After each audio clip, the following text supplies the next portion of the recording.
Hi guys, it's Friday Fitness Tips with Heather.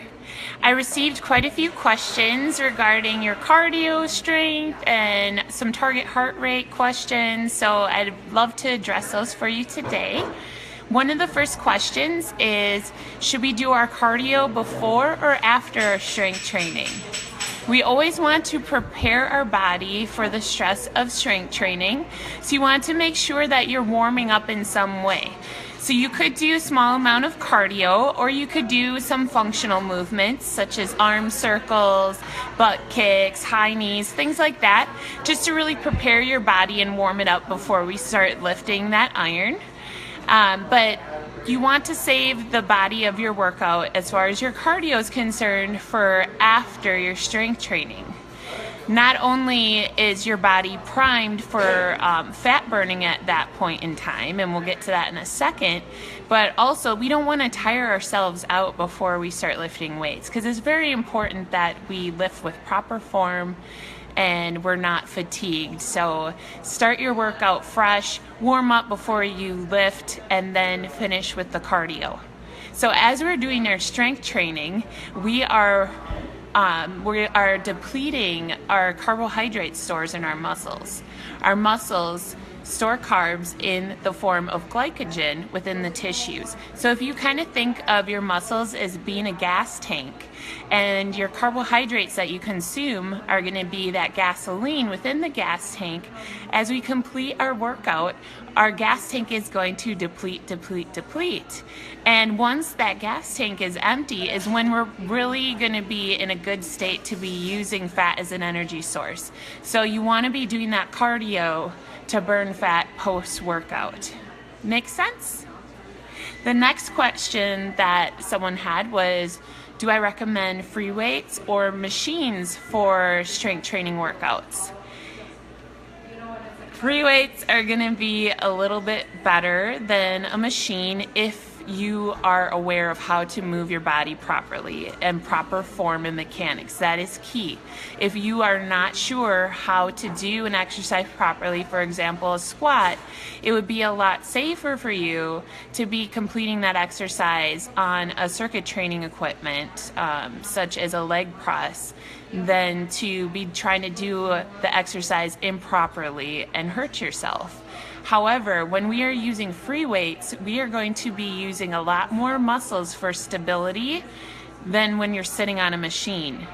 And so you're going to get a lot more out of that workout. So if you're not sure how to properly complete an exercise with free weights, you can ask me. I would love to show you in a future fitness tip video. Or, ask a trainer at your gym, or, hire a personal trainer to teach you how to properly do some of those exercises. Really, it's all about educating yourself and then, becoming strong enough and smart enough to kind of need a little guidance here and there and not be totally reliant upon someone else as far as your fitness is concerned. At least that's how I look at it when I am working with a client, is I want to teach them, and I want them to be able to someday leave the nest, kick them out, and be able to do it on their own and not be reliant on me. And maybe instead of weekly meetings, they progress to a monthly meeting and we check in. So you really want to work with someone that is going to be able to teach you that proper form and that is really good at educating you so that you are going to be self-sufficient in the future. So I prefer free weights versus machines, but machines do have a place if you are inexperienced when it comes to free weights.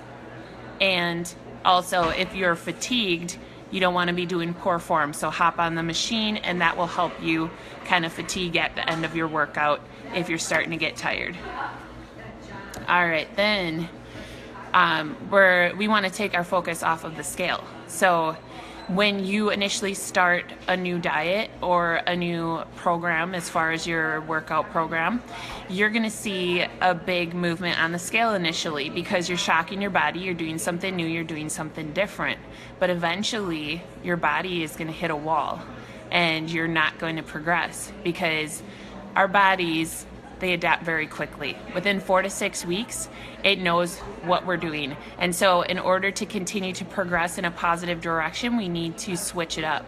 And there's several different ways that you can do that. I'm not going to get into that today, but it's really important to focus on taking the focus away from the scale. We don't want to judge our progress by a number on the scale. So start looking at some of the other physical cues that you can look at, such as, are you sleeping better? Do you have more energy? Do you feel better overall?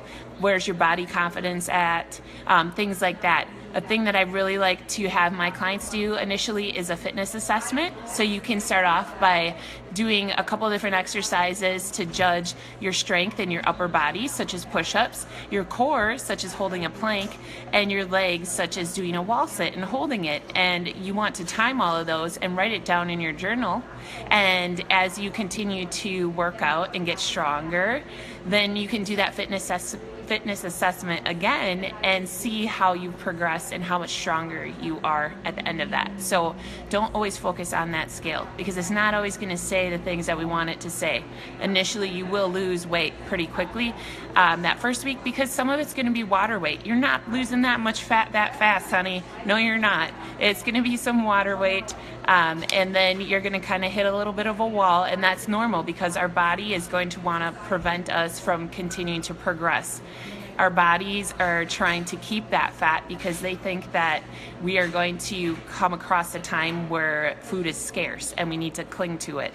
So it's going to do everything in its power to try to cling to it. So that's why you need to work with someone that knows how to get you through those obstacles and keep you moving in a forward direction. All right, target heart rate. This is a goofy one. All right, so there's some calculations here. Your maximum heart rate is, I'm gonna flip this phone around here so I can show you on paper what I'm doing.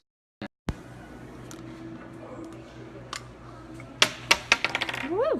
All right, so you take 220 and you're gonna subtract your age right there. And that's gonna equal your maximum heart rate. Okay, so that's as high as your heart rate can go. You don't want to get to that point because that's going to be really, really, really intense. So when we're looking at the different levels of intensity, lower intensity is going to be considered 60 to 70% of your maximum heart rate. So you take this number that you calculated by taking 220 minus your age, that's your max heart rate, and we're going to multiply that by 0.6 to 0.7, and that's going to equal low intensity exercise, or what people like to call fat burning. Now, is that truly fat burning? Well, it depends. You kind of have to have your body in the right state of being in order for that to occur, and I'll get to that in just a moment. Our next level is going to be moderate intensity, which is going to be 70 to 80% is going to be moderate intensity cardio. And then your high intensity is going to be considered 80% to 90%. So that's going to be high intensity. All right. So that's how you're going to calculate your target heart rate. Background.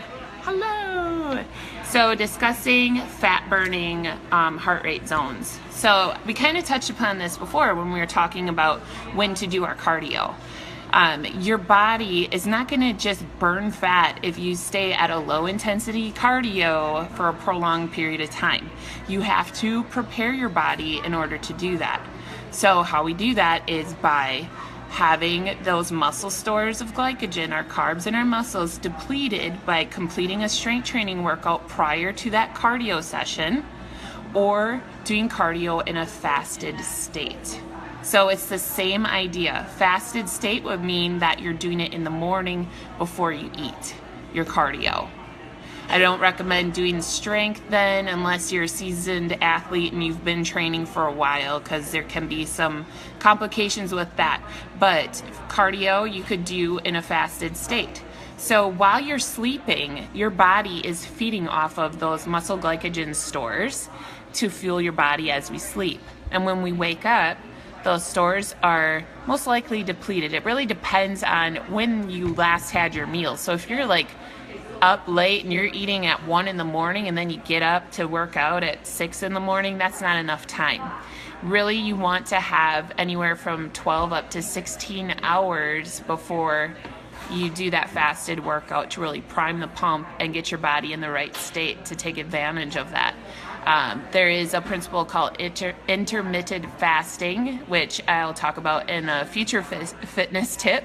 I don't want to get too technical on you today, which is looking at completing your workout in that fasted state and really priming your body for fat burning long term. And it's a type of lifestyle, and it works well for most people. Not everything works for everyone. So you want to keep your heart rate a little bit lower within that fat burning zone when your body's prepared for it, either in a fasted state in the morning or after you've completed a good amount of strength training and depleted those muscle glycogen stores. Okay, what else? So I also had a question about motivation. How do we stay motivated? You want to set small goals for yourself. It's really good to have that ultimate goal of whatever it may be, losing 20 pounds, losing 50 pounds, losing 100 pounds.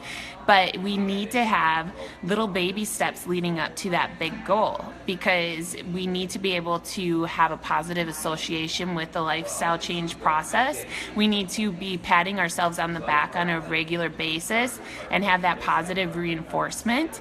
And so if you set those little tiny goals to work towards, it's going to seem a lot less overwhelming than if you're working towards that big goal and you don't set yourself up with those stepping stones.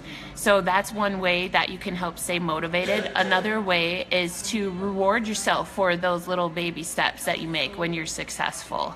So if your first baby step is to drink more water, and you're going to work on that habit until you got that down, and then you're going to add the next step, which would be to make sure that you're eating every 3 to 4 hours, or that you're getting enough protein. You see what I mean? So you want to have tiny little goals that you're working on, that as those goals continue to add up, it's going to kind of create this snowball effect, and it's going to push you and give you more momentum and more pats on the back and positive reinforcement to get you to that big goal.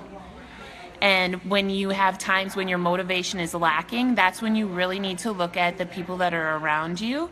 If you surround yourself with like-minded people that are striving to better themselves and become healthier, that is going to help motivate you as well, because deep down we're competitive creatures. So if we see someone else next door to us that's doing really well with their weight loss and their diet, that should be lighting a little fire under our hinder to get us going and to get us motivated and keep us moving in the right direction.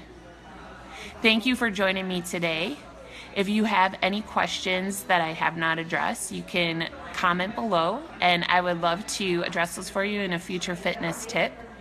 If you know of anyone that's looking for guidance in the area of fitness, nutrition, or mindset, lifestyle changes, you can share this video with them. Send them my way. I'd be happy to help them. I'd be happy to answer questions. I hope you all have a wonderful weekend. I'll see you next Friday at 10 a.m. for Fitness Tips with Heather. Get fit. I dare you.